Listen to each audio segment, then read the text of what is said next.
Oui. Oh, bonsoir papa, bonsoir. Bonsoir, Ika. Comment allez-vous? Moi, je me porte bien, on peut se tutoyer, ça va. Oui, on va se tutoyer. En tout cas, merci déjà d'avoir accepté cette invitation. Merci de partager ce moment avec nous. Merci, merci et merci encore une fois. Dites-nous, dites-moi, dis-moi, si on peut le faire, comment est-ce que tu as passé ce confinement? Comment est-ce que tu as vécu ce confinement un peu? Oh, c'était bon, c'est encore dur pour nous parce que nous, on est du côté confiné de Kinshasa. Et Oui, c'est vrai que je vois pas ma famille. J'ai toute la famille à l'extérieur, en dehors de Kinshasa. oui, C'est un peu ça. Et surtout, nous, les pasteurs, les oui. églises sont fermées depuis le mois de mars. Ça fera Mhm, maintenant 3 mois que nous n'allons pas à l'église. Je vais devoir faire ça de temps en temps. non, il n'y a pas de problème, il n'y a pas de problème. Oui, Tu me reçois, ça va? oui, oui, je te reçois convenablement. Oh, il y a un problème de son. Alors, je vais réessayer parce que je t'entends presque pas. Ok, Ça va maintenant? ça va, on relance alors. Moi, je t'entends bien, je ne sais pas. Je vais essayer je vais réessayer, je vais répondre là. Si tu peux me refaire la Oui, demande. ok, mais Je t'entends pas. il faudra peut-être juste un peu approcher. Et puis, je crois que le son, je réessaye. Moi, j'entends rien ici. Ok, donc nous allons continuer avec le pasteur Moïse Millet. On y va. On va mettre un peu de son avant qu'il se reconnecte. On y va. Yeah. Yes, oh yo. Yes,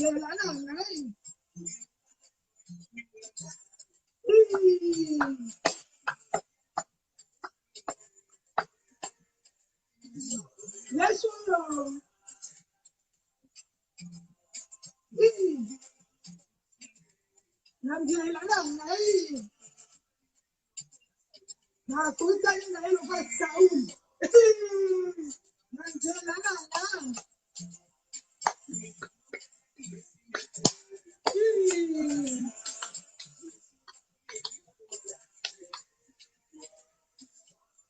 oh yo.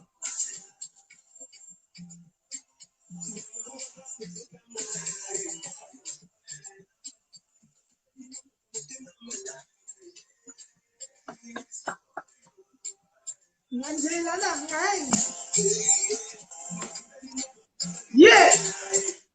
Est-ce que ça va? Ika, ça va? Oui, maintenant je pense que ça va, je Oui. me rapproche encore. Parfait, parfait, parfait. Et voilà. Donc, on parlait du confinement. Comment est-ce que ça s'est passé? Vous avez dit que vous êtes dans une partie à Kinshasa où il y a encore le confinement. Oui, oui, oui, oui, exactement. Donc, je suis à la maison, je Oui, sors presque plus. Et ce qui est plus dur, c'est que les églises sont fermées. Et ça fera oui. 3 mois maintenant que nous les pasteurs, on est à la maison. C'est comme ça que je vis le confinement. À la maison, en tout cas, rien de spécial. Bon, il faudrait dire aussi que moi, je suis confiné à vie. Moi, ma vie, c'est le confinement. Je suis habitué à rester à la maison. Oui. Et comment est-ce que vous pouvez nous expliquer en quelques mots comment est-ce que vous avez pu gérer cette crise mondiale? Est-ce elle a remis en cause votre foi? Non. Vous savez, je suis très croyant. Moi, je suis pasteur. Et même dans la Bible, nous voyons, par exemple, dans les livres d'Apocalypse, où il y a des périodes où le diable se manifeste d'une certaine manière. Vous voyez, la Bible parle du diable comme un séducteur. Il y a des périodes où il se lève pour vraiment séduire. Et sa manière de séduire, c'est de provoquer ces types de choses, des pandémies par exemple, pour que ceux qui croyaient ne croient plus et ceux qui doutaient puissent encore s'enfoncer dans les doutes. Et voilà, mais moi, étant croyant, je sais que c'est une période qui devrait arriver. Et c'est arrivé. Nous disons merci au Seigneur Jésus-Christ, mais ça n'a pas remis en cause ma foi. j'ai continué à croire que Jésus-Christ est bon et il est au contrôle de cette situation. Ouais, ouais. Et quelle fut ta prière pendant cette période difficile que tu as traversée? J'ai plus prié pour les croyants, les chrétiens du monde entier. J'ai vraiment pas passé beaucoup de temps à prier pour moi-même. J'ai prié pour le membre de l'église Cité Bethel. J'ai prié pour les chrétiens du Congo. Surtout que l'église avait traversé une période très mouvementée au Congo ici. Et j'ai prié pour les chrétiens en Afrique, mais partout dans le monde. Moi, j'ai prié pour que les seigneurs soutiennent la foi de ses enfants et que les brebis ne soient pas perdues. Mes prières sont allées Amen. plus dans ces sens-là. Amen. En tout cas, merci pour cela. Et on va continuer. Mais j'espère qu'il y a le beau piano qui est à tes côtés. Si tu peux nous faire rentrer un peu, qu'on rentre un peu spirituellement dans ce que tu nous offres à travers ton devoir devant Dieu, cette musique que tu nous offres tout le temps. Est-ce que le piano est à côté? Bien sûr, je suis à côté de mon piano parce que je savais que tu allais me demander ça. Merci, pasteur. Est-ce que tu peux nous faire quelque chose de bien, s'il te plaît? Je vais essayer. Est-ce que là, tu vois mon piano, ça va, tu vois? Oui, on arrive à te voir, on voit le piano aussi, oui. Ok, je vais essayer. N'importe quoi.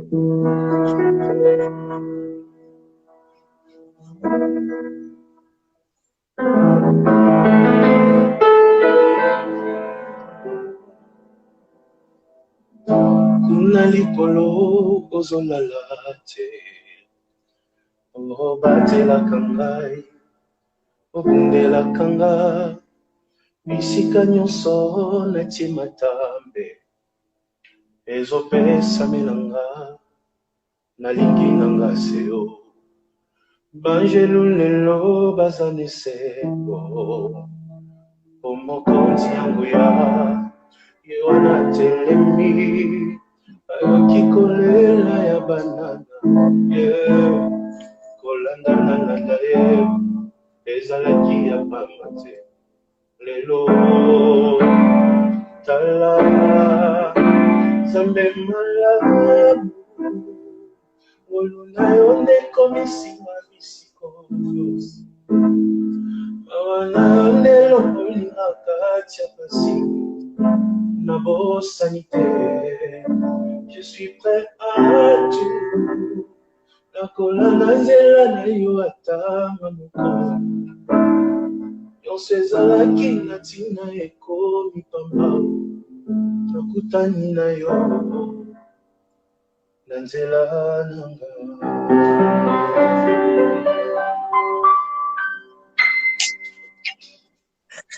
Amen, amen, amen, amen, amen. Est-ce que vous pouvez mettre des cœurs si vous avez aimé? Mettez plein de cœurs. En tout cas, merci pour ce moment de piano. Papa, pasteur. En tout cas, il y a tous ces noms qui vous accompagnent. Il y a encore la réserve de l'Éternel. Est-ce que vous portez toujours, est-ce que tu portes toujours ce nom de la réserve de l'Éternel? Mais bien sûr, parce que Dieu me prépare pour de grandes choses jusque-là. J'ai fait que 10% de ce que je suis appelé à faire. Je continue. Je reste à la réserve de l'Éternel jusque-là. Ok, en tout cas, merci pour cela. Merci pour tout ce que tu nous apportes à travers cette musique gospel. Sans plus tarder, on va rentrer dans le vif du sujet. Il y a une vague qui vient de passer dans ta vie, pasteur Moïse Mbié. Je vais poser les questions comme il se doit. En tout cas, je crois que la connexion, là, est-ce que tu m'entends?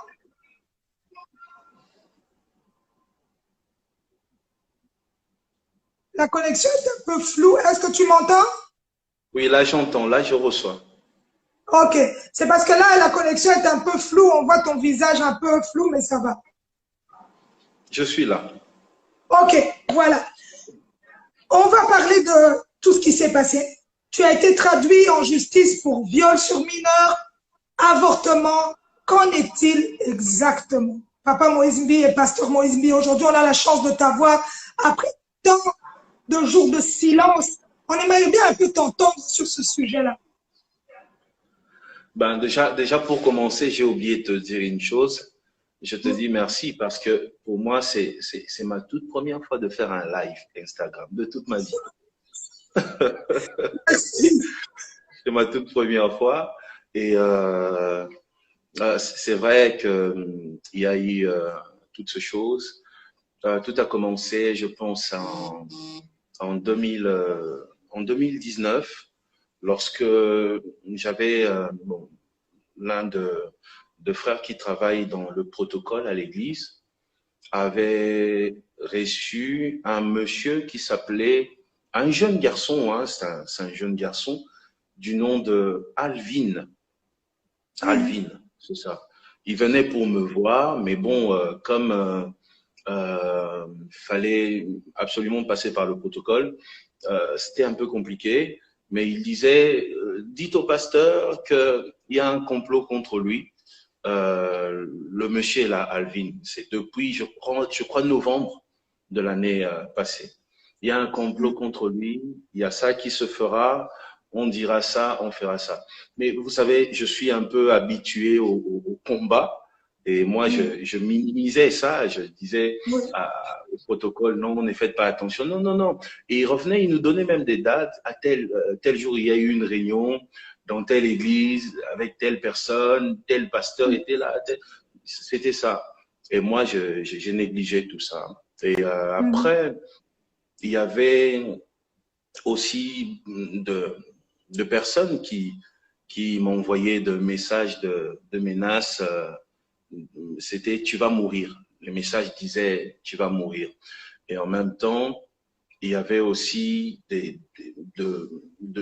hommes et des femmes qui prophétisaient sur Internet, qui disaient Moïse Mbie ne va pas finir l'année 2019. C'était comme ça. Je vivais ça. Moïse Mbie ne va pas finir l'année 2019. C'est un sorcier, tout ce que vous voulez, tout ça. Et lorsque j'ai fini l'année 2019, j'ai reçu un message anonyme qui disait comme on n'a pas pu faire ce qu'on voulait, nous allons détruire ta réputation. Et les gens ne te regarderont plus comme avant. Et au mois de janvier, tout a commencé. Et voilà, j'aimerais vraiment te donner beaucoup de détails, mais le procureur le procureur m'a demandé de ne pas parler parce que le dossier est encore en cours. Et voilà, et c'est un peu ça. J'étais peut-être victime d'un grand complot. Jusqu'aujourd'hui, je continue à découvrir les noms. La liste est très longue de personnes qui étaient impliquées de différents domaines, différents secteurs.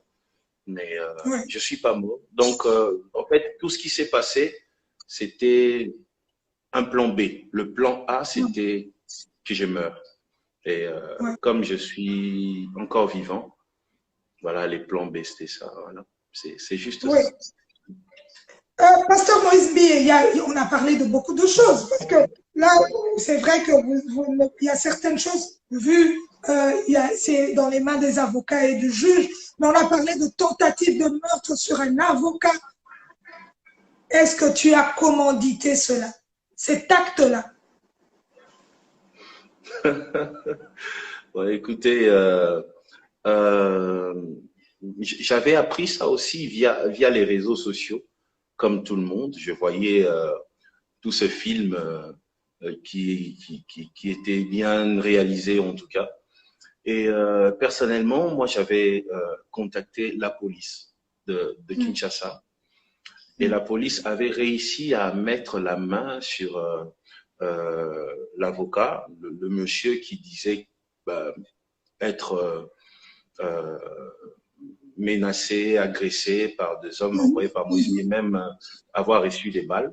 La police avait mis la main sur lui, mais après le lendemain, lorsque j'ai voulu en savoir plus, on me dit que le monsieur s'est évadé de la prison de la police. Il a fui.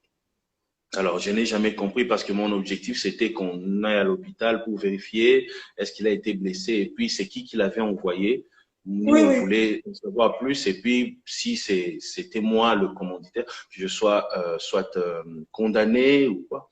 Mais après, le monsieur jusqu'aujourd'hui est introuvable. Mais après un long moment, j'ai vu des hommes qui étaient aussi dans les collectifs des avocats.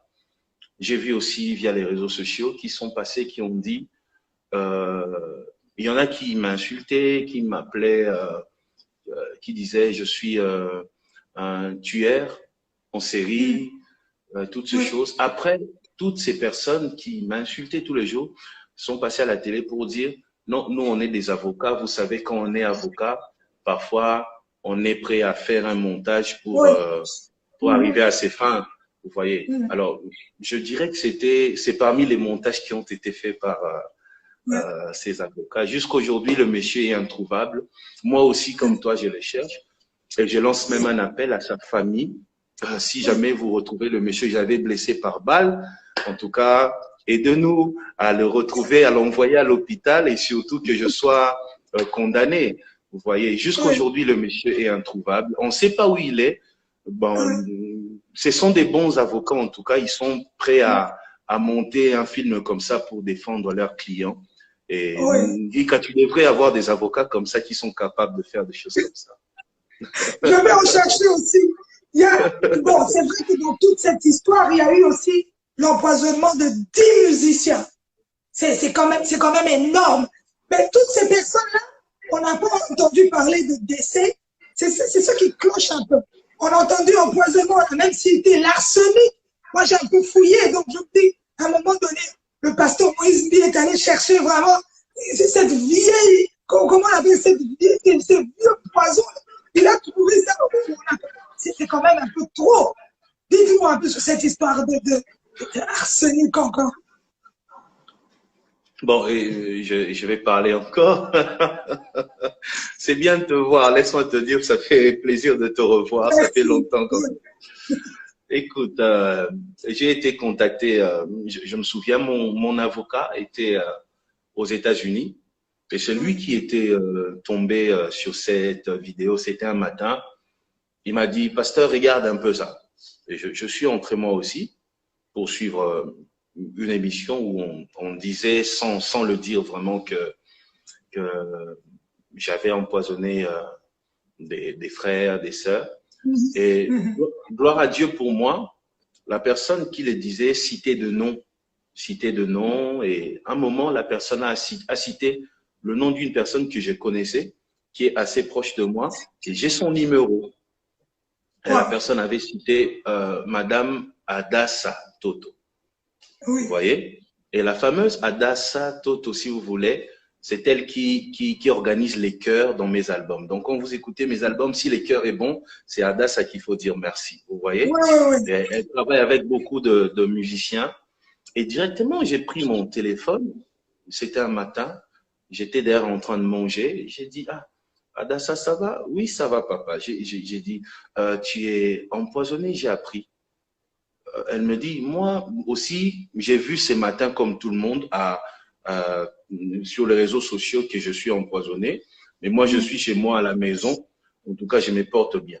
Et je demande à Adassa, oh, mais on dit que tu es empoisonné. Elle dit, non, papa, moi, je ne suis pas à l'hôpital, je ne suis pas morte, je suis chez moi à la maison. Moi, je n'ai jamais été empoisonné. Et je lui demande, je lui dis, bon, mais qu'est-ce qui s'est passé? Elle me dit, non, non, non, nous étions à la police, on a fait pas plus de 20 minutes. Ça, je dis, même pas 30 minutes. Elle me dit, non, si c'est beaucoup, c'est 20 minutes. On nous a interrogés, on était juste à la réception de la police. Et puis, moi, je suis parti à la 7e rue limitée, j'avais des choses à faire. Je dis, donc, tu es sûr, tu n'es pas morte? Non, je suis là, moi, je suis pas empoisonnée. Lorsqu'elle m'a dit ça, j'ai tout de suite, je me suis dit, est-ce que ça valait la peine d'appeler encore d'autres personnes pour vérifier? Donc, c'était un peu ça. Donc, la personne est vivante, c'est une sœur qui chante. Il y a même ses vidéos sur YouTube. Une sœur qui chante bien, elle s'appelle Ada Santoto. C'est elle que j'ai appelée pour vérifier. Et elle m'a dit qu'elle n'a jamais été empoisonnée.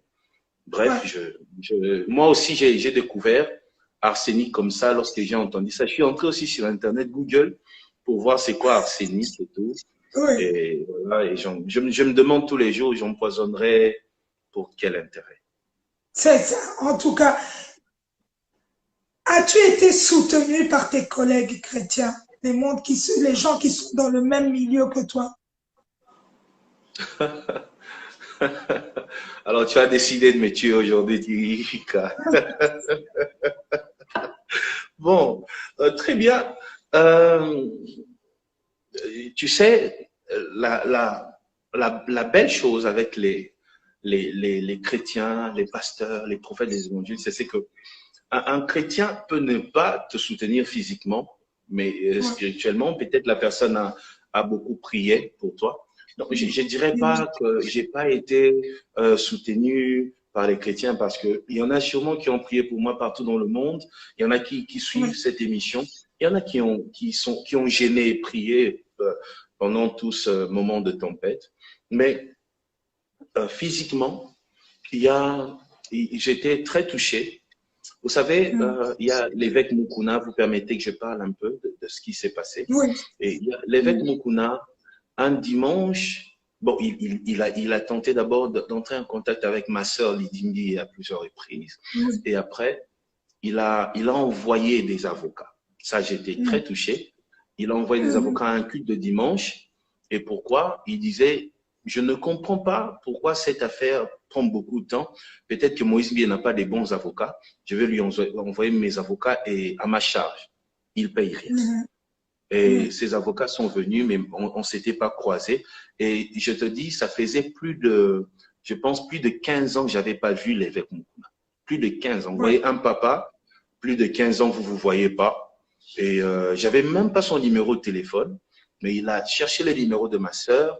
Il a eu ma sœur et il a envoyé des avocats. Ça m'avait touché au point que j'ai demandé à ma sœur, écoute, arrange un rendez-vous comme ça, que lui ne se déplace pas. Moi, j'irai le voir comme un fils va voir son père. Et c'est là que je suis allé, je pense que c'était un mardi ou un mercredi. Je suis allé à son bureau à ACK, c'était vers 17 heures. Je l'ai vu et après 15 ans, on s'est retrouvés. C'était pour lui dire merci, pour lui dire, écoute, évêque, ne t'inquiète pas, j'ai déjà mes avocats qui travaillent bien, je n'ai pas besoin de tes avocats. Et je lui ai dit, je t'ai vu, papa, ça fait longtemps, je vais m'agenouiller et tu vas me bénir. Et comme ses enfants étaient là, ils ont pris la fameuse photo qui assure qu'il est là. C'était ça. Et puis, en dehors de lui, il y a le pasteur Sonny Kafuta. Lui, par contre, c'était plusieurs pasteurs congolais qui sont allés voir le pasteur Sonny pour lui dire, écoute, fais tout, si tu peux, aller même voir la direction de la communauté Cité Bethel, il faut que Moïse Mbiye parte en prison, il faut que Moïse Mbiye, tout ça. Donc, des pasteurs qui sont allés le voir pour qu'il s'implique, enfin que je sois puni. Et il m'a appelé aussi, je suis allé aussi le voir. Il m'a dit qu'il me soutenait aussi. Et après, ce qui est étonnant, permets-moi de le dire, Ika, c'est que en dehors, bon, j'ai cité les deux grands noms, mais il y a aussi le Maman Amy Coutinho et son mari, Papa Coutinho Fernando. Maman Amy m'appelait d'ailleurs même à minuit, même à 1 heure du matin. Mon fils, est-ce que ça va? Est-ce que tu vas bien? Est-ce que tu dors? Il faut dormir, il faut dormir. Et elle criait sur moi, elle me grondait comme une mère. Et ils m'ont beaucoup soutenu aussi. En dehors de ceux-là, du côté de Pasteur, non. Mais après, du côté de Chantre, il y a mon frère Lord Lombo. Lui, d'ailleurs, il venait prier avec ma famille. Parce qu'on avait des prières en famille, parfois de minuit à 2 heures du matin. Et il venait prier la nuit avec moi. Donc, il veillait avec moi, Lord Lombo, et avec ses deux frères. Et aussi, de chantre, il y avait le frère Emeka Nuki qui postait des vidéos, qui montrait clairement sa condition. Oui, mais en dehors de ça, je pense que les autres ont prié pour moi. Mais j'aimerais dire une chose importante. Ce qui m'a surpris, Ika, c'est que quand je priais, Dieu me disait, tu vas bénéficier d'un grand soutien, mais ça sera un soutien de personnes que tu n'attendais pas. Et moi, je me demandais c'est qui. Et je vais te surprendre, mais il y a eu beaucoup de païens, bon, de personnes qu'on appelle païens, Oui, oui, abusivement voilà, des d'ailleurs, mondains, comme on dit. ouais, de mondains. J'ai vu, par exemple, un monsieur comme Kofi Olomide prendre position clairement à la télé Oui. pour dire qu'il était contre cet acharnement. J'ai Mm. reçu les appels de Fali Ipupa. J'ai reçu des messages d'Héritier Watanabe. Euh, Il y a, il y a des journalistes voilà, qui vont pas tous les jours à l'église, mais qui m'ont soutenu. Attends, est-ce que tu permets que je cite quelques noms, s'il te plaît? Oui, oui, oui, c'est ta soirée, papa. C'est ta soirée, tu peux citer. Merci. Comme je passe rarement à la télé, je pense que je passerai pas après. J'aimerais profiter pour évacuer. Vas-y, c'est ta soirée, on écoute. Alors, il y a un garçon qui m'a surpris. Je ne le Oui. connaissais pas. Je ne sais pas qui il est. Jusqu'aujourd'hui, je n'ai même pas parlé avec lui au téléphone. Jusqu'aujourd'hui. Je n'aime pas son numéro et je ne pense pas qu'il a mon numéro. C'est un certain Hera Ramsès. Un Oui, certain il est Hera ici Ramsès. en Europe, oui. J'ai vu, on ne se connaît pas, j'ai pas son numéro, il n'a pas mon numéro. C'était incroyable. J'ai vu Karine Mokonzi, en plus. Oh, elle, mais c'était incroyable. Donc j'ai vu Saï Saï aussi, je le dis, il m'écrivait presque chaque jour, il écrivait le comédien Saï Saï. Il y a il y a Papi Moma. Papi Moma, d'ailleurs, pour ceux qui veulent avoir plus d'informations sur ces dossiers, sur tout ce qui s'est passé vraiment, même le nom des gens, Papi Moma connaît tout. Tous les détails que moi-même, j'ai pas. Vous Ah voyez, bon? il y a Nati Lokole, il y a Mami, il Oui. est là, des personnes qui m'ont soutenu. Après, il y a des hommes d'affaires, des amis qui m'ont soutenu, Guy Luando, les Oui, sénateurs, oui, euh, oui. et des amis comme Eric mon frère Mandala. Eric Mandala et les politiques surtout aussi du côté de FCC. J'ai été très soutenu par les gens des FCC, par les gens des Cash. Il y en a qui Oui. venaient jusque chez moi à la maison à minuit. À minuit, je me rappelle avoir reçu son Excellence Denis Kambaï, je pense à, à, à minuit chez moi à la maison, vous voyez. Et j'avais des gens comme ça, et j'avais des hommes comme Yves Kissombe qui me proposait d'être mon avocat gratuitement, vous voyez. Des Oh, gens comme ça, voilà. Et du côté de Cash, de IDPS, j'ai été fortement soutenu au point qu'ils en parlaient même dans leurs réunions. Et j'ai été soutenu aussi par les gens de la Mouka. Il y a, par exemple, le député Daniel Safou qui a appelé ma soeur pour dire donnez-moi c'est juste pas l'autorisation de possible. passer à la télé pour massacrer tout le monde. Et pourtant, Celui qui dit et toujours ça va pourtant, péter. et pourtant, on s'est jamais vu. On s'est jamais vu. Oh, Je ne le connaissais pas. Et il disait, donnez-moi cette autorisation de passer à la télé, que les pasteurs ne parlent pas. Moi, je vais parler à sa place. Vous voyez, il y a toutes ces personnes qui m'ont beaucoup soutenu. Il y a beaucoup de noms. Mais du côté de pasteurs et de musiciens chrétiens, il y a que les noms que j'ai cités qui m'ont soutenu comme ça physiquement. Les autres, oui, sûrement, m'ont soutenu spirituellement. oui.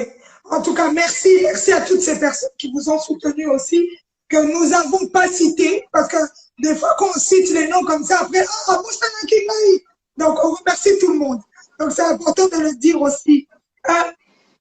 Que souhaites-tu dire à toutes ces personnes qui ont été blessées dans leur amour propre par rapport à tout ce qui s'est passé autour de ta personne, cet homme que tu as créé, ce nom que tu as créé, qui est Pasteur Moïse Mbi et la réserve de l'Éternel. Qu'est-ce que tu peux leur dire aujourd'hui? Aujourd'hui, tu as la chance de t'adresser à ton public, à toutes ces personnes qui t'aiment sincèrement. Oui, il y a eu plusieurs personnes qui étaient très blessées partout dans le monde. Beaucoup écrivaient. Il y en a qui pleuraient même. Il y en a qui sont entrés en prière. Il y a eu même de divisions. Il y en a qui croyaient, il y en a qui disaient non, ce sont de mensonges. Il y a des familles comme ça qui sont divisées. Je suis très touché par leur amour pour moi. Mais après, je bénis Dieu pour ce qui est arrivé. Pourquoi? Parce que vous savez, demain, des avocats ou une catégorie d'hommes, je ne sais pas qui, va se lever et commencer à raconter des choses. Je pense qu'on va prendre ça avec des pincettes cette fois-ci, vous voyez. On ne va pas croire tout de suite parce que je pense que ce qui m'est arrivé a été une leçon pour moi, mais aussi une leçon pour plusieurs, pour l'Église. Vous savez, la Bible dit, le berger sera frappé et les brebis seront dispersées. L'Église doit comprendre que lorsque les leaders sont persécutés ou touchés, c'est parce qu'on veut que les brebis se dispersent.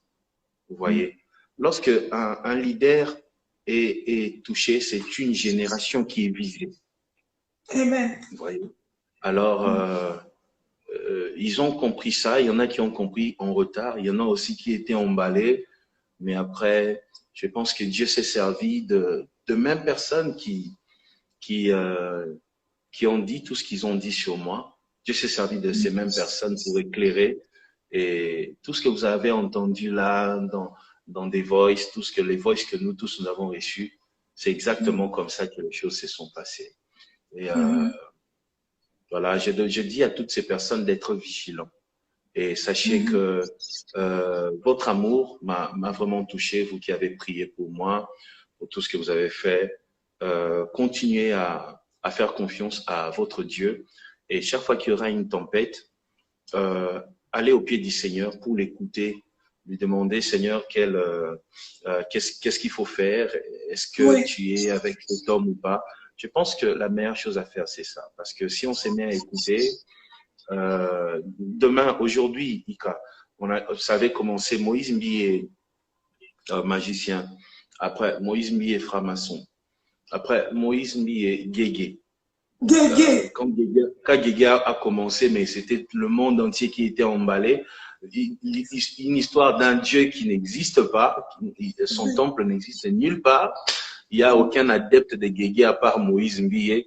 Et les gens étaient emballés. Après, eux-mêmes se sont ressaisis en disant, oh, Guégué, mais Guégué, c'est quoi finalement? Même quand tu tapes Google, Guégué n'existe pas. Après, aujourd'hui, quand le vent Guégué est passé, aujourd'hui, Moïse Mbi, c'est un violeur, c'est un tueur, tout ça. Demain, ça sera quoi? Moïse Mbi vend les armes? Parce que j'ai l'impression d'avoir tout vécu maintenant. Demain, sûrement, ils vont inventer une chose où on a attrapé Moïse Mbi avec des armes à la maison. J'ai atteint un niveau où j'ai mis des caméras partout dans ma vie. Dans mon bureau, dans ma maison, j'ai placé des caméras partout parce que je me dis, la méchanceté des hommes a atteint un niveau où demain, on peut dire Moïse Mbi. Parce que je pense que c'est la seule chose qui reste. Parce qu'on a tout dit sur moi. Je pense que peut-être qu'on dira demain, ils vendent des armes.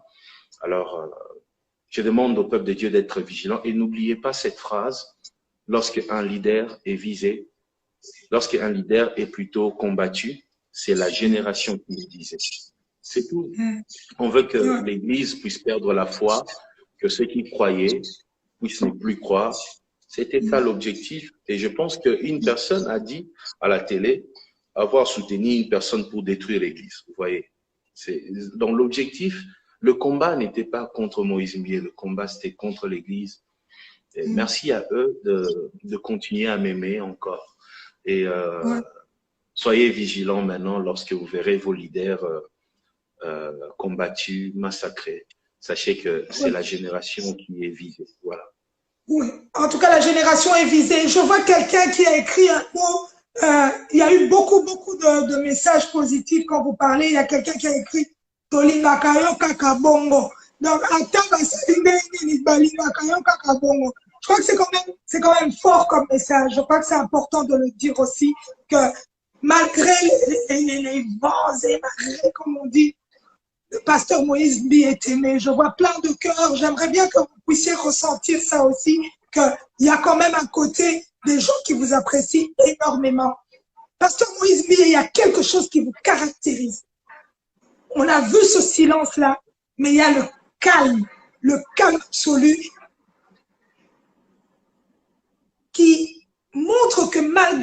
c'est comme si vous recevez toutes les balles sur vous et vous restez tellement calme.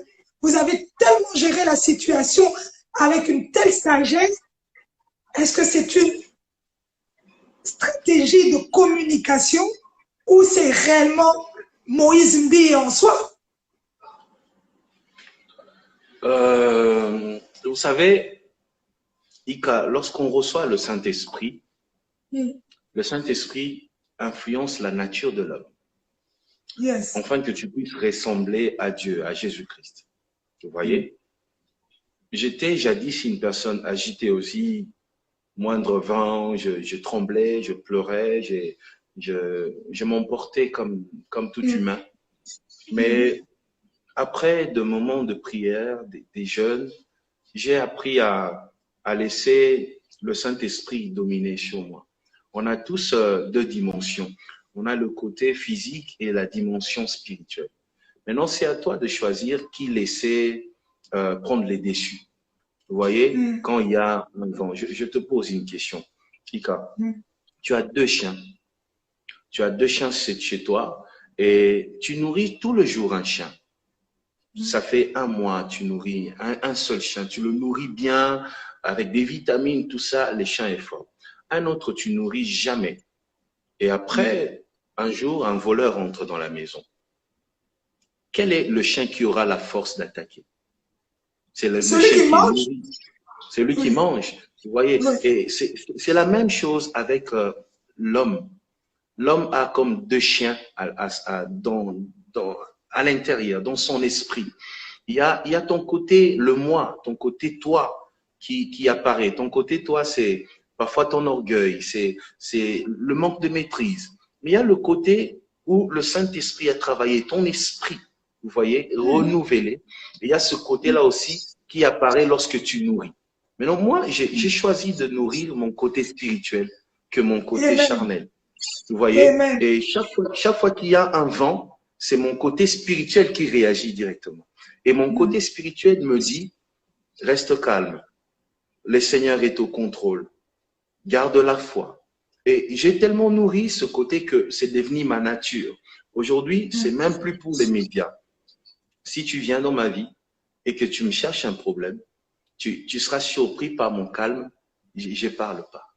J'insulte pas. Je réagis pas. Je te regarde. Je t'observe et je prie. Je prie pour ton cœur. Et c'est ce que j'ai fait. C'était pas une stratégie de communication. C'est devenu ma nature. Je suis comme ça maintenant. Moindre vent, je suis comme une tortue.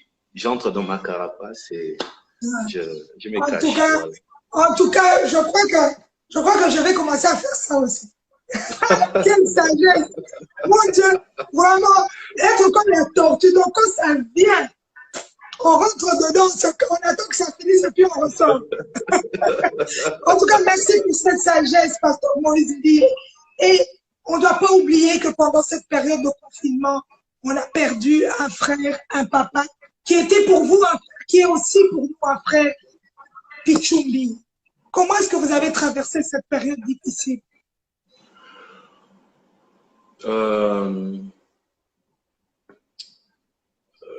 Je pense que jamais je me suis senti aussi faible de toute ma vie. Vous savez, j'étais, moi, toute ma famille est en dehors de Kinshasa. J'ai qu'une personne ici à Kinshasa. Et on était très faible, très faible. Et en même temps, du côté où je vis, il y a le confinement. Donc, c'est pas facile de sortir à tout moment. Et j'ai pleuré, j'ai douté aussi. J'aimerais vraiment pas parler comme un pasteur, j'aimerais parler comme un humain, un être humain simplement. J'ai douté un moment. J'ai douté parce que il faut dire que mon frère Pichumbi était atteint de la Covid, coronavirus. Je pense que ma mère ne voyait pas mon frère et il l'appelait pas. Et quand on l'appelait, il répondait pas. C'est là que Paulin, mon frère, est allé voir mon autre frère chez lui à la maison et l'a trouvé presque mort. et a appelé vite l'ambulance. On l'a ramené à l'hôpital. Bon, lui, c'est un Congolais. C'était un Congolais qui disait, ah, ça va passer, c'est juste une petite maladie, je vais prendre une quinine et tout, ça va passer. Or, il était déjà atteint, frappé de la Covid. Et mon frère l'a emmené à l'hôpital. Arrivé à l'hôpital, il était presque mort. Il est entré directement dans le coma où il a fait 17 jours. 17 jours dans le coma. Et pendant tout ce temps, nous étions en prière. J'ai dormi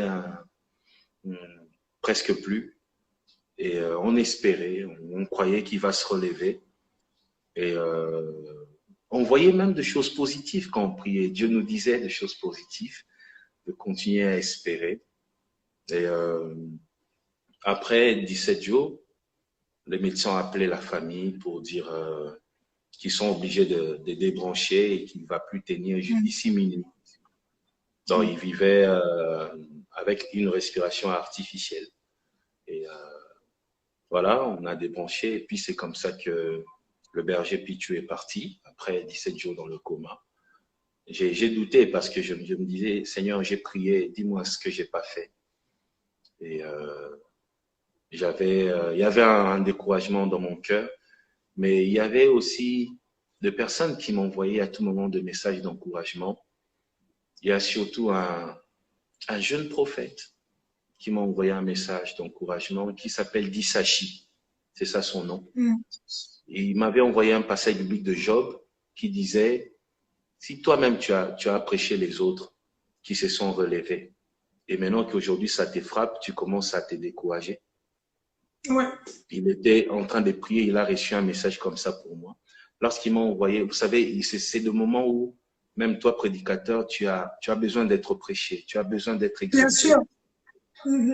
Et c'était dur pour toute la famille.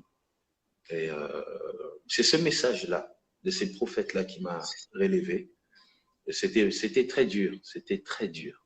Je me suis posé beaucoup de questions, mais là, j'avais demandé à Dieu, j'avais dit à Dieu, est-ce que tu as encore besoin de moi? J'avais atteint ce niveau-là où j'ai dit à Dieu, est-ce que tu as encore besoin de moi? Est-ce que c'est bon, je peux m'arrêter là? Et il y a quelques jours, Dieu vient de me faire un signe de vie pour me dire, Moïse, j'ai encore besoin de toi. Et je pense que c'est pour ça que j'ai accepté de répondre à ton invitation. Donc, Amen! Ah, merci, pasteur, merci. Merci pour ce moment de partage. En tout cas, j'ai vu beaucoup de personnes qui vous passaient le message de sincères condoléances à vous, ainsi qu'à toute la famille Mbiye et la grandeur que Papa Pichumbi avait dans son ministère, parce qu'on tient à souligner aussi que c'était un homme de Dieu. En tout cas, que Dieu puisse l'accueillir à ses côtés. Pasteur Moïse Mbiye, on ne doit pas oublier qu'il y a Triomphe qui est sorti. Vous avez fait parler votre cœur, tu as fait parler ton cœur correctement et convenablement dans différentes chansons qui ont touché tout le monde. Mais je crois que c'est un album où tu t'es exprimé réellement. Quelle est la chanson qui t'a le plus marqué? Oh, je vais te dire une vérité. Quand j'ai commencé la musique, moi, je ne voulais pas être un chanteur. Je voulais écrire des chansons pour les autres. Mais j'ai écrit quelques chansons pour des gens aussi qui ont marché. Je pense que les tout derniers albums que j'ai fait pour une autre personne, c'était l'album de la sœur Trina. Et la plupart des chansons que j'aime, moi, que j'aime le plus, sont des chansons que je ne chante pas, que je donne aux autres. Vous voyez? Et je pense qu'il y a des chansons telles que Couronné, que je n'ai pas voulu chanter, j'ai donné à une autre personne. Et pour Triomphe, c'est ceux qui écoutent ma musique qui vont apprécier. Moi, j'ai écrit des chansons, j'ai arrangé, je suis allé en studio, on a enregistré. Le bonheur, c'est lorsque je vois les autres interpréter. Attends, ça va peut-être couper, mais je vais relancer parce qu'il reste 20 secondes. On va peut-être couper et puis je relance encore pour pouvoir qu'on puisse clôturer en beauté. Très bien, j'attends alors, j'attends. Ok.